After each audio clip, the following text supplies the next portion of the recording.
Hey, in advance, I want to say sorry for the noise because my cousins are downstairs, so it's a lot of kids downstairs. Um, but I wanted to show you the problem you were having and how we could fix that problem. So this is something I did. We'll just take it and we'll bring it in for an example. Let's bring this in for an example. We don't want to bring it in for example either. Something we can use for an example. Okay, we'll use this.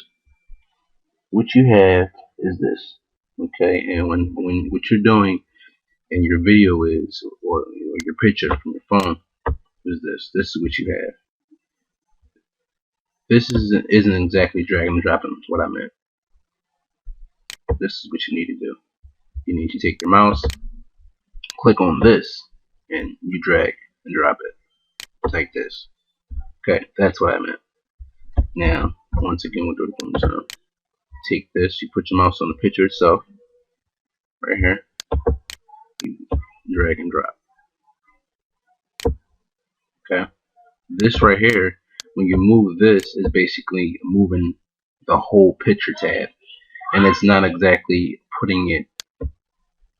It's not, it's just moving it. See, so it's not. You're not putting it. You're not moving it to the new document. You're just moving the document itself. So you put it back up here where it belongs, and you go back over here. And what I was saying is about resizing it, so make sure everything's even. You hit Control T, and from there you hit Shift and Alt. And you take your mouse, you go over to the edge of it, and you resize it, and you make sure basically all your pictures are the same width and length, so they look even. And you just Control J for a shortcut to copy that, and you want to hold Shift, and you want to, make sure they're evenly placed next to each other. Or say if you don't want to go, you don't want to go horizontal, you can do vertical. Say whatever. You can do vertical. Just like that. However you're going to place them on your flyer. Also, for a new layer, you just Shift Control N. That'll come up, and you can always name your layer. Like say if you have text, you can name it text, and you can. We'll make a blue for the sake of the video. You just hit T for text right over here, and wait for that to pop up real quick. Give it a little bit of time. Click on that. It'll pop up. You hit pictures. We'll see. It's not even the color I need it to be. Pictures. Alright, hit pictures. And put them, place the words like that. Say if you want to change the background again, background color, you can Shift Control N. Hit OK. You have a new layer now. You move your text layer up, so it's not underneath the text color. You have your gradient tool and you have your paint bucket tool. The difference between the paint bucket tool and the gradient tool is you only get one solid color with the paint bucket. And see how the word it blends in there. So you might have to make it. You might have to make it a little darker, something like that. And well, no, that blends even more. Let's say like that. Okay, that works. You'll get that. But with the gradient, you just hold down the paint bucket tool. You get the gradient, which is the second option, and you can vary. You can choose between various colors that you choose personally. Like I'll have this color, and I'll have the color that I already have right there. And you have different options up here. Like this one right here is linear gradient, and it just goes from whatever angle you want. Change it. You can go from the angle from the side, like here. So go that way. Or you can do this one, which is my favorite, which is radio. I believe yes, radio. You can go and you can hold it, and it'll almost give it like a center type look when you do it perfectly. You can double click on the image to add a drop shadow, which is always my favorite because it gives it a different look. Something like that. That looks good. There you go. And you can right click and you can copy the layer style. That way you don't have to remember. You don't have to remember what you exactly did. You just paste it and copy. Paste and copy, just like anything else, onto the layer, and there you go. If it's a single, page flyer, you want to make sure your settings are right.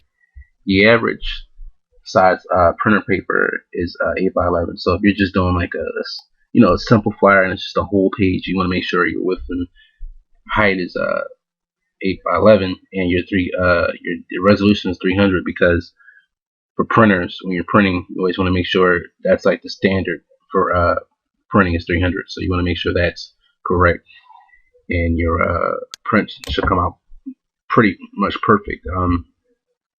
The rulers appear, or for alignment, obviously, and you can use them to set up where you want everything on your flyer, just to make sure everything's even. I don't really use it. I'm not going to use it for the video because I'm not really doing anything right here. But if you needed to, line everything up, you could do that with a ruler.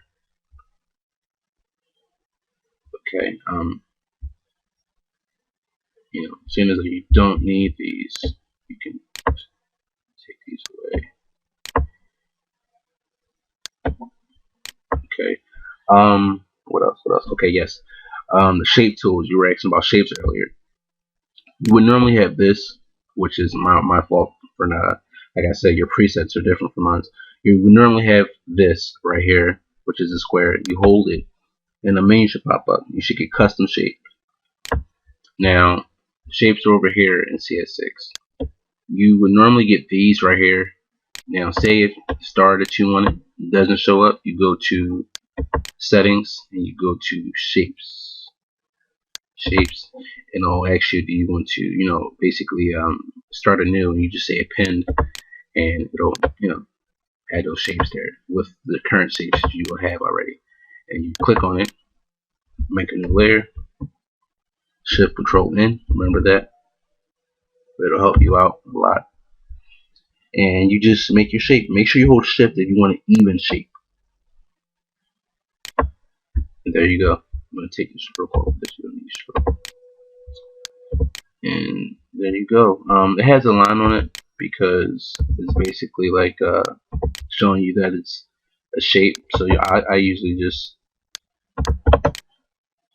convert it to a smart object, and it takes it away.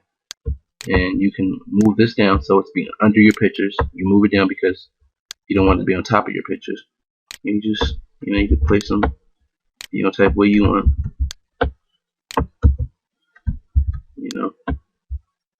Move it around. You can resize them. Control T and Shift and Alt. Make sure you hold the mouse. Make sure you resize it evenly, and you just play with the different shapes. Put it in where you want. You can resize it again. Control T, Shift Alt, your mouse, resize it again. Yeah, I could do this all day. Okay. That's pretty much it. What else? The lasso tool right here. Remember I was telling you you can basically freely select anything you want. So say if you wanted to select this part of the picture, this is a rough sample. You go to the picture layer, and it's selected, and you hit Control J, and now you have selected just that part. Alright, now you're not always going to use the lasso tool, but because I mentioned it, I figured I'd show you an example of it. And that's okay. That's pretty much simple. So whenever you need to use it, you know how to use it now. What you asked me before was new and open. New and open are two totally different things. New right here will basically start a new document. And that's what you do if you're doing the file or you're doing two samples of something. You can do that. And when you open something, you're just opening up a document wherever it's at on your computer, like I did before when I showed you. Open it up, and that's the difference between open and new is. Opening is basically opening up a document or a file anywhere on your computer, and new is just starting a new document in Photoshop itself. Is there any more questions? You know how to reach me, and that is all for now. Thank you.